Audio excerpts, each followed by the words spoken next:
the left-hand side most likely, not heard, not understood, not respected, unable to change, maybe feeling like, well, there must be something wrong with me if I can't do it the way that they're suggesting. That their attitudes are going to be like the middle there, resistive, arguing, discounting, just kind of thinking in your heads of, oh, that's not going to work, that's not going to work. And then the behaviors are on the right-hand side. They're most likely to disengage, withdraw, most likely not to return. Okay, so bottom line is making people feel bad does not make them feel bad. Okay, so this time around, you could either have the same speaker helper roles or you can switch if you want to, it doesn't matter. But this time, the listener is going to do more of a motivational interviewing approach. And as you'll see, there's a lot more listening and not a lot of talking. Your roles are to listen carefully with the goal of understanding the dilemma. You want to hear out the ambivalence. Give no advice, and you're going to have 10 minutes to ask these 4 open questions. 1, what reasons would you want to make this change?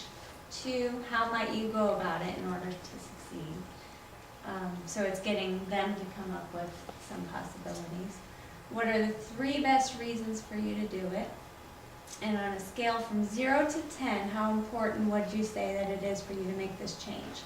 And then once they give their number, let's say they give a 4, you would want to follow it up with, and why are you at a 4 and not a 0?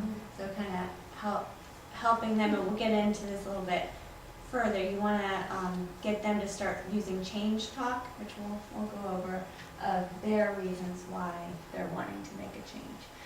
And then after you ask those 4 questions, you give a short summary of their motivation for change, and then ask them what you think they'll do. And 0 means they're absolutely going to make the change, 10 is not. 0 means that they're not going to make the change, and 10 would be that it is important for them. That's what I was wondering. Why So would you you ask them not 0?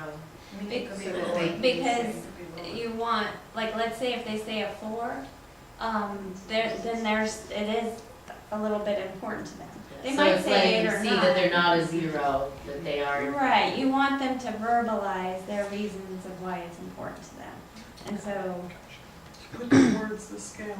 right, yeah, so it's having them, because in, They can see the discrepancy between not changing and the little bit of change that they do have. right, and it's coming from them and not from you. So you want to start to elicit those reasons why it's important for them.